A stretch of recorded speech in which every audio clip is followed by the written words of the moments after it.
요한복음 20장 1절부터 18절까지의 말씀, 하나님께로 올라간다 하라, 이 제목으로 오늘 말씀을 나누겠습니다. 1절부터 18절까지 한 절씩 읽어보겠습니다.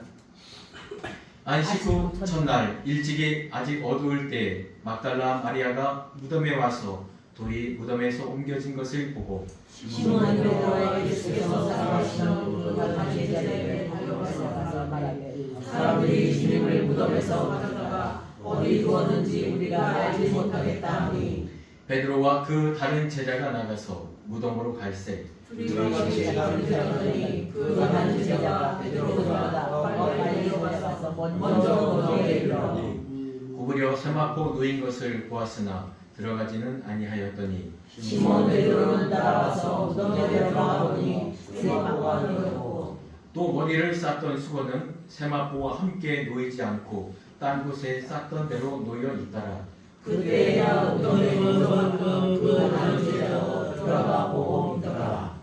그들은 성경에 그가 죽은 자 가운데서 다시 살아나야 하리라 하신 말씀을 아직 알지 못하더라. 이에 두 제자가 자기들의 집으로 돌아가니라.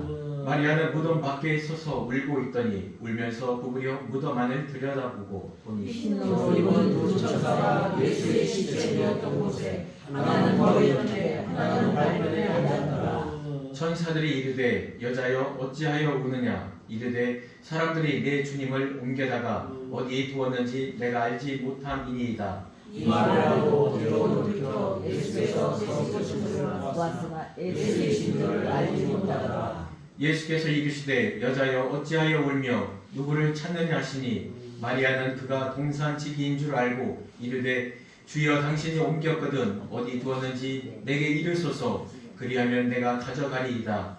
예수께서 마리아에게 마리아가 돌이켜 주님을 바라보니 이는 선생님이라는 말이라. 예수께서 이르시되 나를 붙들지 말라 내가 아직 아버지께로 올라가지 아니하였노라.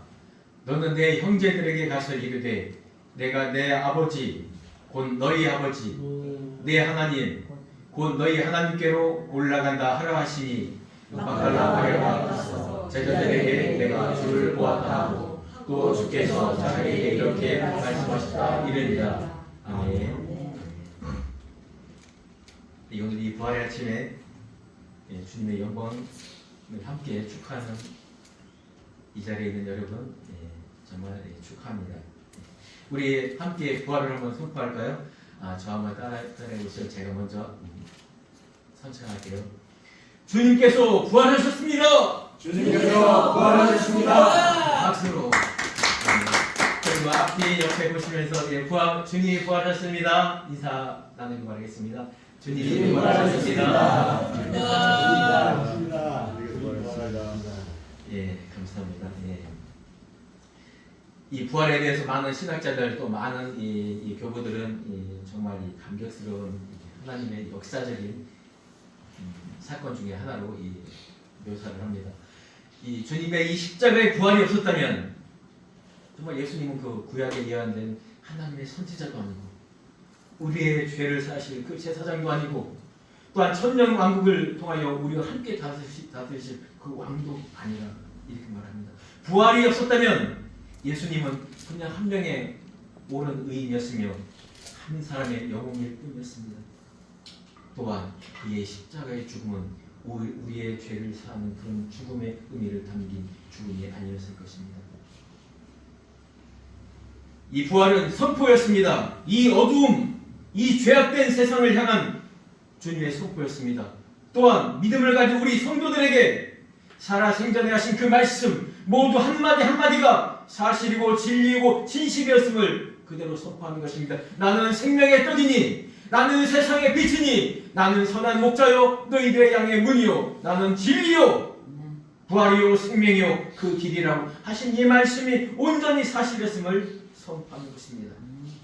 또한 그 십자가의 죽으심이 완전한 속죄를 올려드리는 하나님께 드려지는 하늘의 속죄 예배였음을 선포하는 것이었습니다. 그리고 부활하심으로 우리의 첫 열매가 되신 것입니다. 많은 사도들, 많은 성경 저자들 가운데 특별히 오늘 요한복음을 통하여 이 사도 요한이 이 당시에 이 부활의 처음 이 장면을 통하여 정말 그 시대에 또한 지금 이 시대를 살아가고 있는 우리 성도들에게 어떤 메시지를 주는지 한번 살펴보겠습니다. 요한이 정말 이 주님의 이 부활 이야기를 기록할 이 당시에는 정말 박해가 본격적으로 시작되는 그 해였습니다. 정말 자기와 함께 주님을 따르던 그 사도들이, 주님의 제자들이 십자가에서 거꾸로, 어떤 자는 X자로, 어떤 사람은 창으로 찔려 죽어간 그 사도들, 자기 형제들의 그 모습을 보며 사도 요한은 어떤 생각을 하고 있었을까요? 그리고 자기 자신뿐만 아니라 지금 이 공동체에 흔들리고 있는, 그 두려움에 떨고 있는 그 주님의 부활의 처음 장면을 목격했던 그 평안함과 그 놀라움과 기쁨이 사라지고 두려움과 내가 언제 죽을지 모르는 그 시대에 살고 있는 그들, 여전히 유대인들의 핍박, 그리고 내부적으로 이 교회 공동체 안에서도 정말 있는 자와 없는 자와, 힘 있는 남자와 없는 여자와 고아들과의 그 갈등, 이때 당시만 해도 오직 남자로서만 숫자에 해를 받는 이런 시대에 이 여자들의 나약한 믿음을 지켜가는 이들에게 주님은 어떤 메시지를 주고 싶었을 것입니다.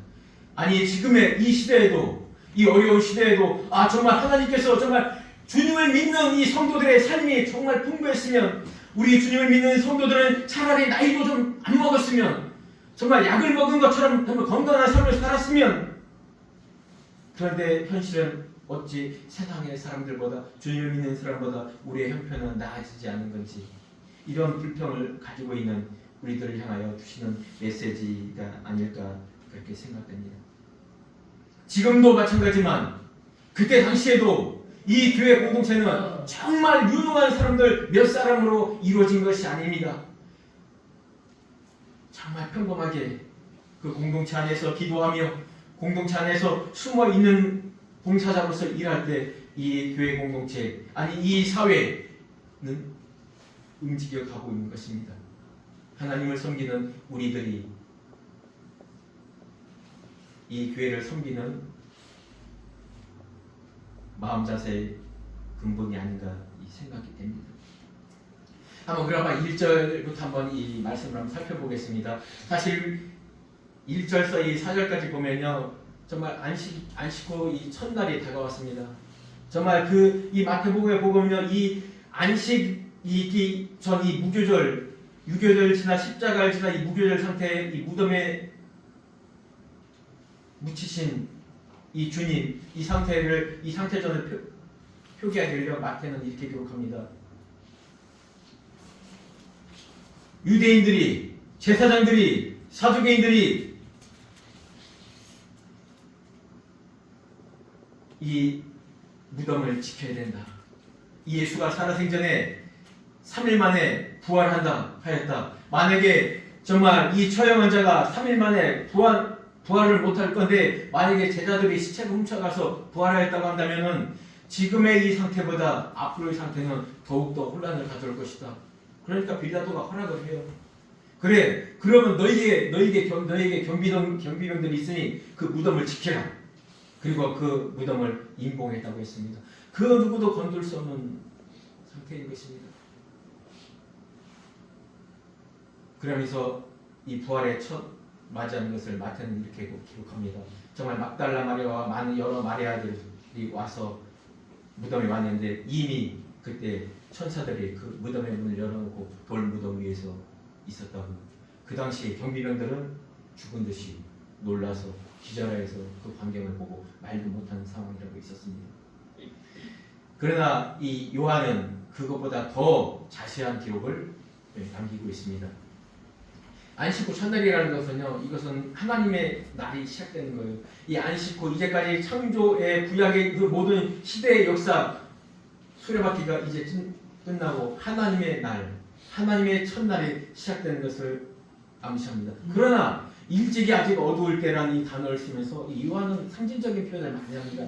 아직 여전히 이 세상에, 하늘에서는 이미 새로운 시작, 속죄의 시작이 될 것만, 아직까지도 이 땅에는 여전히 주님의 살아생전의 그 말씀, 주님의 그 십자가, 주님의 이 부활, 성령님의 이 모든 일들을 아직도 여전히 깨닫지 못하고 있음을 여전히 여실히 보여주고 있는 것입니다. 그 신뢰로 12제자 중에 정말 하나님과 가까이 있었던 수제자급인 베드로와 요한이 그 무덤에까지 달려왔습니다. 정말 무덤에 와서 베드로가 먼저 그 안을 들여다보니까 시체는, 예수님의 시체는 없어지고 있는 것은 세마포와 얼굴 감쌌던 그 두 것만 놓여져 있는 것입니다. 그러니까 요한도 봅니다. 근데 그것이 사실이에요. 그런데 이것이요 뭐냐면 이 세마포는 그대로 있고 두 권이 그대로 있다는 것은 이거는 시신을 누가 인위적으로 가져간 것이 아니라 그것은 초자연적인 그 사건으로 이 몸만 없어졌다는 것이죠. 바로 이 요한복음 11장에서 죽은 나사로가 올 때 그 모습이었습니다. 수건을 벗겨놓아. 그렇습니다. 하나님은요, 아니 예수님은요, 하나님의 아들이시기 전에 이미 신성을 가지고 있는 하나님이십니다.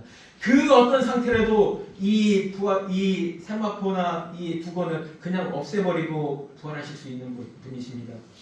이전에 우리가 고난주간의 수요 예배 말씀의 주제가 예수님의 시험이었습니다. 예수님은 하나님의 아들이시면서도 돌로도 떡다기를 만드실 수 있음에도 불구하고 성전 꼭대기에서 뛰어내려도 아무런 일이 없을 것도 아시지만은 예수님은 하나님의 아들로서 하나님의 말씀에 온전한 순종으로 왔습니다.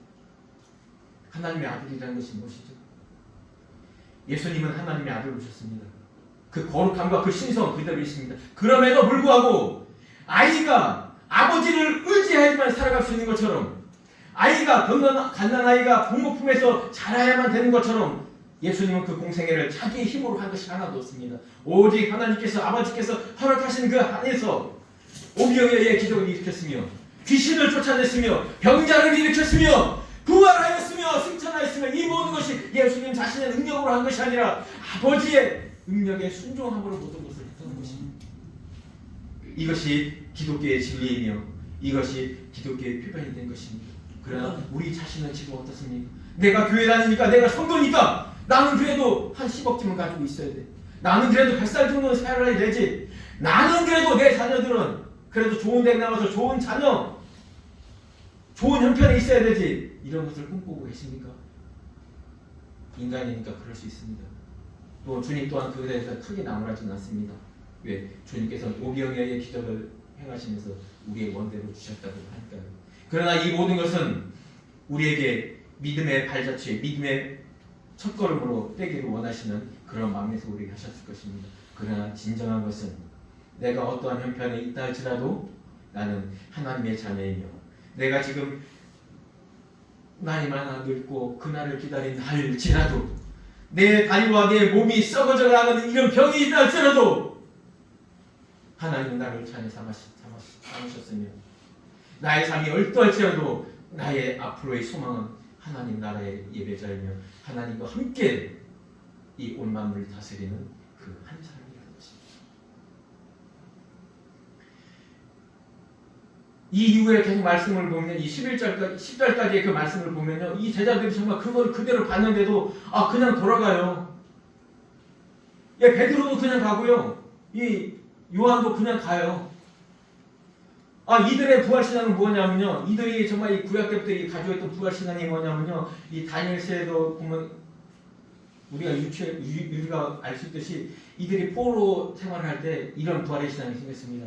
우리가 이 포로 생활하면서 여기서도 정말 하나님의 신앙을 끝까지 붙들고 있다면요, 내가 이 바벨론 느부갓네살에게 내가 절하지 않고 내가 정말 내 생명을 바쳐서 내 신앙을 지킨다면은 하나님께서 나를 의인으로 생각하시고 나를 그 마지막 날에 부활시키리라.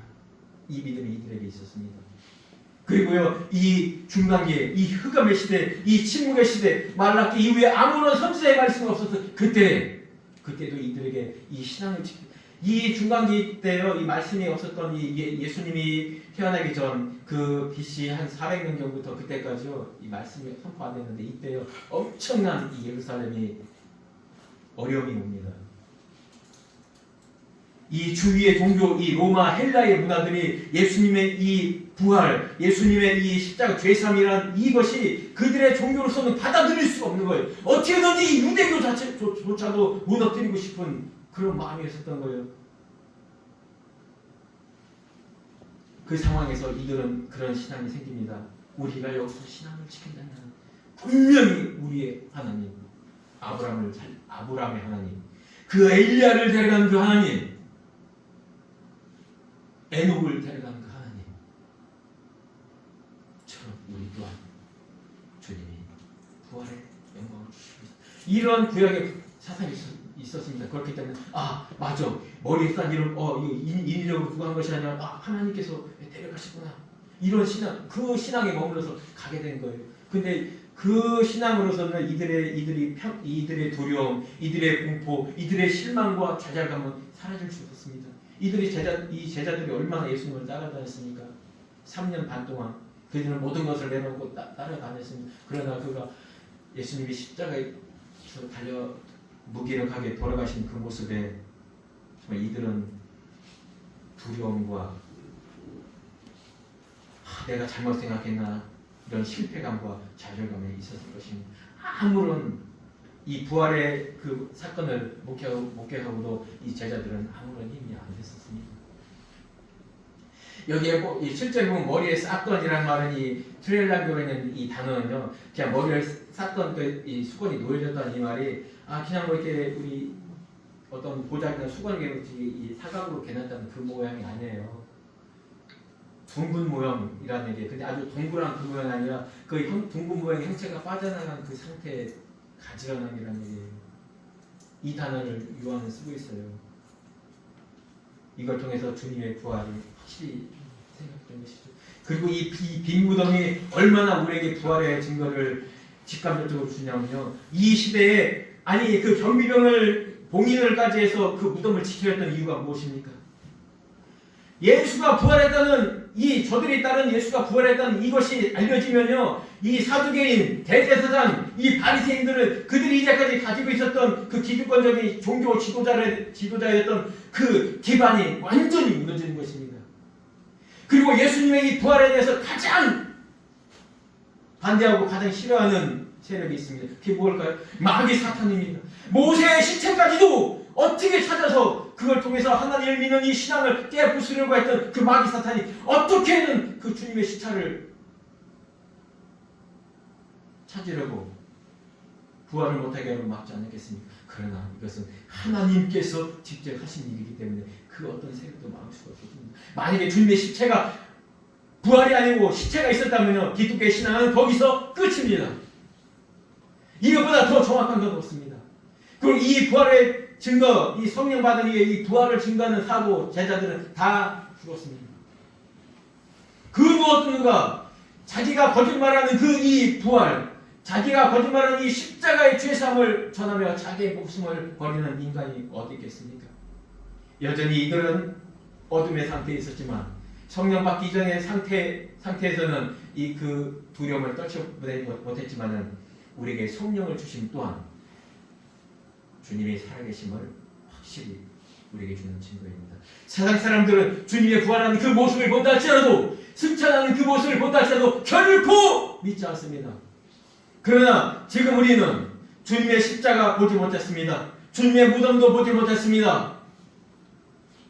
주님의 승천한 모습도 보지 못했습니다. 그러나 우리는 주님의 살아계심과 주님의 십자가가 내 죄를 위한 십자가임을 우리는 고백합니다. 왜요? 성령님이 우리에게 오셔서 우리의 보증이 되고 우리의 증인이 되는 것입니다. 성령님이 이 땅에 오셔서 우리를 보증하신다는 이것은 부활의 확실한 증거인 것입니다. 사실 십자가 이야기와 부활 사건의 이야기는 이 사복음서를 보면 여러 가지 좀 상이한 점은 있습니다. 그러나 이들이 공통적으로 이야기하는 것은 무엇입니까? 중요한 것은 성령의 감동으로 기록된 이 모든 말씀들이 그들이 처해 있는 그 시대와 그 공동체와 또한 그 세상에 믿지 않는 자들에게 선포하는 것이며, 다시 하나님께서 택하여 주신 그 자가 돌아올 수 있게끔 외치는 내락이었던 것입니다. 그렇기 때문에 누구도 이것이 상이하다고 해서 우리 누구도 이 부활과 십자가의 사건을 거부할 수는 없습니다. 하박국 선지자는 이렇게 기록했습니다. 의인은 믿음으로 살지니 너 자신의 믿음으로 그 자신의 믿음으로 살지니라고 구약에서는 그렇게 말했습니다. 그러나 신약의 사도들은 어떻게 말합니까? 내가 그리스도 예수의 믿음을 믿는 믿음으로 사는 것이라. 그렇습니다. 이 구약에서 하박국은 그렇게 선포할 수밖에 없습니다. 왜? 내가 율법을 얼마나 잘 지키며 내가 하나님 말씀에 얼마나 순종하는가, 그리고 내가 얼마나 구약의 제사를 통하여서 내가 얼마나 많은 규례와 율례를 행하면서 하나님 앞에 온전히 설 수 있는가. 그렇습니다. 이 자기의 그 믿음의 행위로 설 수밖에 없었습니다. 그러나 그 모든 것들은 온전치 못했던 것을 이 구약의 성경은 말씀하고 있는 것입니다. 오이제 하나님의 그리스도의 영원한 희생제사, 완벽한 하나님의 이 희생제사 예수 그리스도의 십자가를 통하여 우리는 이제 우리의 불완전한 우리의 믿음으로가 아니라 우리의 영원한 대제사장이며 우리의 선지자이시며 우리의 왕이신 그 예수 그리스도의 믿음을 바라보며 사는 것입니다. 이거에 대해서 거절하거나 반박하는 사람은 아무도 없을 것입니다. 그런데요, 그렇게 실망의 모습으로 끊을 그 모습에 마리아의 모습이 나옵니다. 11절 볼까요? 예, 11절, 12절 예, 이 말씀을 보면요, 이 마리아는 그 제자들이 두 제자들이 정말 그 제자들이 있는 그곳으로 갈 동안에 이 막달라 마리아는 가지 않았습니다. 예, 요한 공동체, 사실 사도 요한은 누구를 모시고 있었죠? 예수님의 어머니를 모시고 있으면서 정말 많은 마리아들, 많은 여성 공동체들이 이 사도 요한과 함께 있었다고 합니다. 이 빈 무덤에서 이 떠나지 못하는 울고 있는 이 마리아, 누구를 상징할까요? 단지 한 사람의 마리아를 말하는 건 아닙니다. 사도들은 그렇게 신약성 서신서를 기록합니다. 그리스도와 교회는 남자와 여자니라. 마리아의 히브리어 음역은 미리암입니다. 반역하는 자, 이 세상에 말하는 죄인이라는 얘기죠. 죄인. 헬라어 마리아는 뭘까요? 높임받은 자, 빛나는 자, 주님께서 바라는 자라는 뜻을 가지고 있습니다.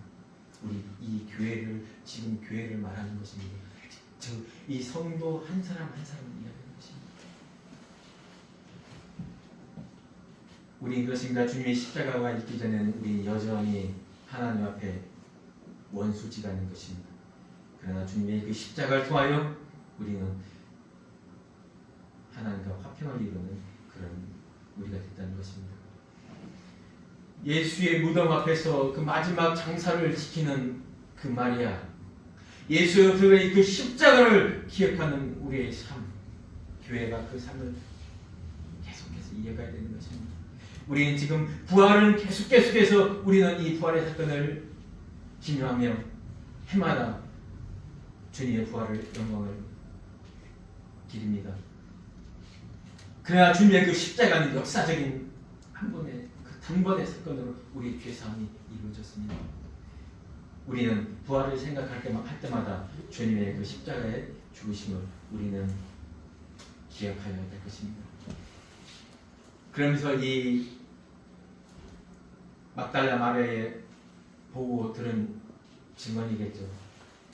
사도 요한이 가장 이것에 대해서 자세하게 기록할 수 있었던 것은 바로 그것일 거예요. 오랫동안 최소한 10년, 20년 같이 그 마리아의 공동체들과 함께 있었던 사도는 바로 사도 요한이었기 때문에, 예, 12절부터 이 말씀을 보면요, 정말 이제 가지 못하고 울면서 이제 그 무덤 안을 이제 실제로 들여다보게 됩니다. 그랬더니요, 베드로와 요한이 보았던 그 모습 그대로 봅니다. 그런데요, 거기서 또 본 그들이 보지 못하는 것이 있었습니다. 두 천사가 있었다는 겁니다. 이 장면은요, 오직 마리만 봤습니다. 이 장면은요, 오직 교회만이 인정할 수 있는 사실을 믿습니다. 이 무덤이지만 그 역사적 시각으로는 그 장소가 빈 무덤이었지만은 두 천사가 성육신 하신 그 말씀 발편에 머리편에 서 있는 그 모습, 지성소의 그 시온자 모습을 그대로 시인하고 있는 것입니다.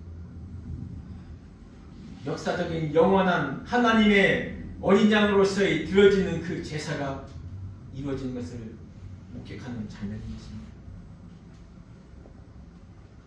주님은 이 땅에 선지자로 오셨습니다. 그래서 3년 공생애 동안 내가 하나님의 아들이라는 것, 내가 십자가를 지고 너희의 죄를 사해 주겠다는 것, 내가 너에게 영생을 준다는 것, 이 모든 것을 알려주는 선지자였습니다. 하늘의 것을 알려주는 선지자였습니다. 그리고 제사장이었습니다. 대속죄일이 되면 대제사장은 어린 양을 잡아 그 어린 양의 양수하고 그 피를 자기 몸에 뿌리고 제단들에 뿌리고 그걸 가지고 지성소로 들어갑니다. 그러나 이 예수님 대제사장은 십자가에서 자기 피를 흘리고 그 자기 피를 가지고 하나님께 올려주신 것입니다. 그걸로 끝이 아닙니다. 주님의 지상 사역은 어디에서 끝이냐면요, 휴가가 지나고 공중재림이 있고 천년 왕국이 시작되어 하나님의 왕으로 되어 다스리시며 그곳에 하나님의 성도들이 동참하는 이 천년 왕국까지가 하나님의 지상에서의 사역입니다. 주님께서 부활하신 것이 확실하다면 주님께서 내 죄를 지고 십자가에 지셨다는 것은 확실한 것이고, 또한 천년 왕국을 통하여 이 세상 모든 만물에 다스리는 자가 될 것입니다. 창세기에 우리를 만드신 목적이 무엇입니까? 이 모든 천하 만물을 다스리는 자로 사람을 창조하겠다는 것이 바로 하나님의 우리를 창조하신 목적이었습니다. 그것까지였습니다. 이 거룩한 그 일을 여러분 믿으십니까? 여러분 그것을 기억하고 여러분 마음에 받아들이셔야 됩니다. 주님의 십자가와 주님의 부활, 그리고 이 예수 그리스도의 영원한 희생제사에, 그리고 지금 이 장면은 레위기에서 기록하는 이 그 말씀과 너무 같습니다.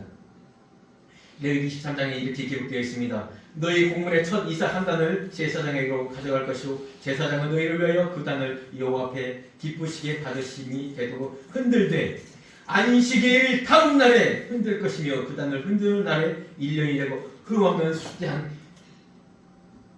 여호와께 번제를 드리고, 이 초실절이 여기서 제한되고 있는 거예요. 그대로 안식일 다음 날, 바로 이날 안식 후 첫날에 주님께서 초실절 부활의 첫 열매로 하나님께 드려지고 있는 거예요. 올라가는 거예요. 지금의 예수님이 초실절의 그 모습을. 그렇기 때문에 마리아가 이제 인식을 합니다. 근데 여전히 이 13절을 보면은 정말 울고 있으니까 천사들이 왜 우느냐라고, 이 여자가 왜 우느냐고 말을 해요.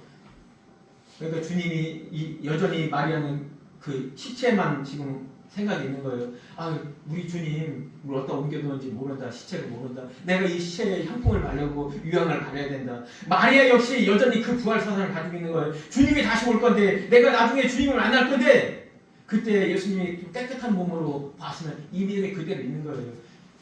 요한복음 11장의 마르다의 고백과 똑같죠. 또 제자들의 고백과 똑같아요. 여전히 그 모습이었던 거예요. 근데 이 말하고 뒤로 듣게 이제 예수께서 서신 것을 보게 돼요. 근데 예수가 뒤에 서 계신데도 살아생는 그 모습이 아니기 때문에 알아볼 수가 없어요. 그러니까 15절에 그럽니다. 다시 여자여 어찌하여 울며 누구를 찾느냐라고 여자여라고 이렇게 말을 합니다. 그런데요, 그가 그때도 못 알아봐요. 동산직인 줄 알고, 당신이 옮겼거든, 그 시체가 어디 있는지 좀 알려주세요. 내가 가져가리다. 여전히 이 마리아는 그냥 하나님 아들로서의 부활하신 그 부활의 모습이 그 부활을 믿는 것이 아니라 여전히 자기들의 정통, 자기들의 유대교의 이 구약의 전통에 여전히 거기에 쌓여 있었던 것입니다. 이것은 무엇일까요? 성령님이 오시지 않고서는요, 우리는 결코 예수님을 주님으로 인정할 수가 없다는 거예요. 보혜사 곧 아버지께서 내 이름으로 보내실 성령, 그가 너희에게 모든 것을 가르치고 내가 너희에게 말한 모든 것을 생각나게 하실 것이니라. 그런 우리가 이 평안을 찾을 수 있다는 것이에요. 이 부활의 이 사건, 이 믿음은요 결코 육신적으로 될 수 있는 것이 아니에요. 우리 요한복음의 이 서두의 말씀이 그거잖아요. 육정으로나 혈통으로 이 믿음을 가질 수 있는 거 아니다. 하나님의 자녀가 될 수 있는 거 아니다. 오직 하나님께서 우리에게 은혜를 주시고 하나님께서 인도하여만이 우리게 되는 거예요. 대제사장이신 예수님께서 마지막 만찬을 하시고 주님께 하나님께 기도하는 내용입니다.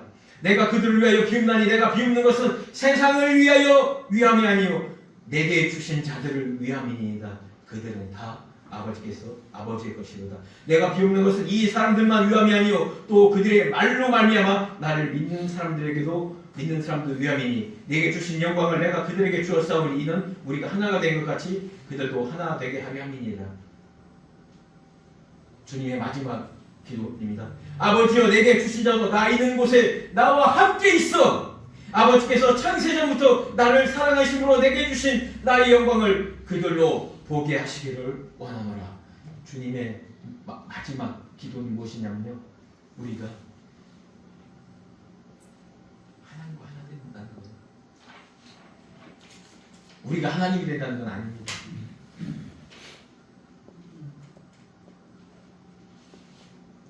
우리가 사역적으로 이 땅에서 하나님의 아들이라고 하는 것은 우리가 실제로 하나님의 아들이 아니라 사역적인 차원에서 예수 그리스도가 이 땅에 하나님의 아들로 와서 보내신 받은 자로서의 예수 그리스도를 증거하고 하나님의 공의와 하나님의 심판을 증거하는 그 자, 그 임무를 우리도 똑같이 받았다는 것입니다. 또한 우리의 말로 인하여 오는 자들이 또한 하나님의 자녀가 된다는 거예요. 그런데 누리는 그 모든 것은요, 우리가 하나님의 아들로서 누리는 그 모든 신분은 그대로 상속을 받아요. 하늘나라를 상속받습니다. 하나님의 것을 상속받을 수 있는 하나님의 아들이 된다는 것입니다. 그런데 예수께서 마지막으로 말합니다. 뭐라고요? 마리아야 하시거늘 마리아가 돌이켜 히브리 말로 라보니요 라고 이 말을 합니다. 여러분 너무나 잘 알죠? 이 마리아라고 부르는 이 음성 속에 여러분의 음성을 주님이 부르신다고 생각해 보세요. 이것은요, 우리가 요한복음을 계속 지금 강해를 하고 있는데요. 그 말씀 너무 기억나지 않아요? 이 선한 목자는 양들을 위해서 목숨을 버리는 존재라고 말하죠. 요한복음 10장 내용의 줄거리가 이렇습니다. 양은 그의 음성을 듣나니 그가 자기의 양의 이름을 각각 불러 인도하여 내느니라. 나는 선한 목자라 양들을 위하여 목숨을 버리거니와 내가 목숨을 버린 것은 그것을 내가 다시 얻기 위함이니 아버지께서 나를 사랑하시느니라. 그렇습니다. 아버지께서 예수를 사랑하심으로 창세전부터 사랑하셨던 그 사랑을 우리에게 그대로 준다는 거예요. 이 양은요, 주님이 양을 하나하나를 부를 때요, 우리 동서가, 우리 예은아, 우리 경아야, 우리 경자야 라고 이러니 부르면요, 그 어떤 거라도 절대 대체할 수 없는 그 하나라는 얘기예요. 여기 있는 이 동석이 이 세상에서 그 무엇과도 아무거로도 대체할 수 없는 그 동석입니다. 하나님의 양인 것입니다. 그러니까 99마리의 양을 들판에 놓고서도 그 하나를 찾는다는 것은요, 내가 그 하나가 될더라도 주님은 나를 그렇게 사랑하신다는 그 각각의 이름을 부릅니다. 마리아야 라는 이 부름의 속에 마리아는 그 생전의 그 음성, 생전의 말씀을 듣게 되는 것입니다. 17절 그러니까 이렇게 나온 거예요. 예수께서 이르시되 그러니까 얼마나 기쁘겠어요. 그 목소리를 딱 들었는데 그때서 그 목소리를 듣고 바라보니까 그 다른 모양으로 그 부활체로 온 그 예수님의 그 형상 속에서 생전의 그 모습을 발견하게 되는 것이죠. 그러면서 기쁘고도 감격스럽기도 하고 그리고 궁금하기도 하고 그렇기 때문에 주님께 나아가는 것이죠. 그런데 예수께서 그렇게 말씀하시고 그렇게 다정하게 부르고 넌 내 양이다 그렇게 말씀하시고 붙들지 말라고 해요. 그러면서 말하죠. 내가 아직 아버지께로 올라가지 아니하노라. 좀 전에 얘기한 것처럼 그 초실절에 그 말씀이 이루어지게 되는 것이었습니다. 그리고 아직까지 여전히 이 마리아가 지금 고백한 라보니라는 이 말은 나의 주, 나의 선생님이여 이런 통칭입니다. 그냥 일반적인 남자를, 일반적인 선생님을 말하는 것이 아니라 정말 자기가 정말로 따랐던, 제자로서 따랐던 그 스승을 극존칭하는 그 라본이라는 말이에요. 이 말이 정말, 이 말의 고백이 정말 부활하신 그 주님을 알아보고 한 고백은 사실 아니라고 들 주장합니다. 뭘로 고백을 하냐면, 주님의 살아생전의 모습으로 주님이 오셨네? 부활하신 그 주님을 생각하지 않고 여전히 살아생전의 그 육신을 가지고 있는 주님이 죽었다 깨어났나? 이런 정도로서 이 마리아는 주님을 인식하고 있었던 것이, 그렇기 때문에 아니다, 네가 나를 그대로 인식하는 것 그 자체가 아닌 것을 고백한 이야기를 해주는 것입니다. 성령이 오셔야지만, 성령을 통하여 나를 알아야 되는 것이죠. 만약에 마리아가 예수님 붙들고 믿었다면 이 마리아는 하나님의 성령의 은혜로 구원받은 존재가 아니라 육정과 혈육이기 때문에 말씀에 온전한 의를 이루지 못한 것입니다. 그러면서 말합니다. 너는 내 형제들에게 가서 이르라. 주님 대단하신 것 같아요. 자기 주님이 십자가에 달리기 전 잡힐 때도 그 제자들은 도망갔습니다. 멀리에서 주저주저 따라왔습니다. 큰 제자, 수제자라고 하는 사람은 자기를 3번이나 부인합니다. 그 십자가에서 피 흘리고 그럴 때 제자들은 한 제자밖에 없었고 오직 그를 위하여 울어주는 그 마리아들밖에 없었습니다. 그런데 형제들이라고 얘기해요. 그 대제사장은 우리를 형제라고 부르는데 아무런 부끄러움 없이 우리를 형제라고 불러주십니다.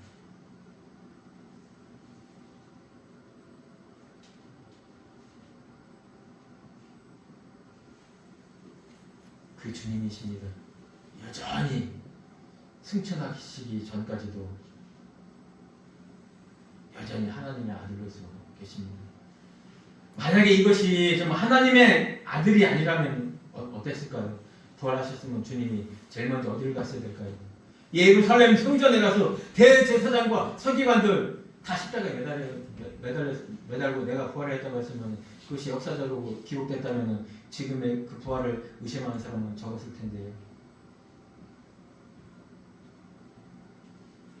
그 빌라도 법정에 가서 빌라도를 십자가에 매달고 하늘의 별들을 떨어뜨리며 하늘의 천사들로 정말 로마를 무찌르고 독립을 가져왔다면 얼마나 많은 유대인들이 하나님을 따르고 섬겼을까요? 주님의 십자가상에서 울고 있는 그 여인들에게 정말 세상에서 누릴 수 없는 그런 권한과 권세와 모든 재물을 주었다면 그 주위에 있는 사람들은 얼마나 많이 믿었을까요?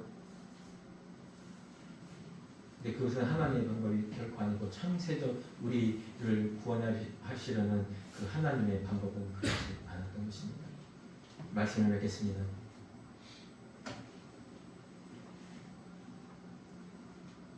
형제들에게 가서 이렇게 전하라고 합니다. 내가 내 아버지 곧 너희 아버지 내 하나님 곧 너희 하나님께로 올라간다 하라. 이것은 부활뿐만 아니라 내가 지은 십자가가 하늘에서 내려온 어린 양의 그 십자가며 내가 부활한 이 몸이 하늘에 초실절로 올라가는 그 첫 열매이니 너희 또한 부활을 얻으리라. 또한 하나님께서 승천하여 내 보좌에 앉으리니 너희 또한 그 보좌에 앉는 그 권세로서 이 천년왕국을 다스릴 것이다. 또한 너희는 그 하나라의 예배자이며 너희는 하나님의 영광을 찬양하는 하나님의 자녀이며 백성이라는 그 선포인 것입니다. 기도하겠습니다. 하나님 감사합니다. 오늘 말씀을 통하여 우리가 부활의 증거의 말씀을 들었습니다. 이 부활의 증거가 우리 10년 가운데서 살아 역사하여 움직일 수 있도록 주님 함께하여 주시옵소서. 그래서 우리가 이 땅에 살아가면서 우리의 믿음으로 행하는 행위적인 것을 넘어 우리가 살아가면서 부활을 증거하는 삶, 빙의의 상태로 나아갈 수 있도록 주님 함께하여 주시옵소서. 그래야 그 부활의 역사를 증거하는 삶을 살아내는 우리가 될 수 있도록 주님 함께하여 주시옵소서. 사랑 많으신 예수님의 이름으로 감사하며 기도하옵나이다. 아멘.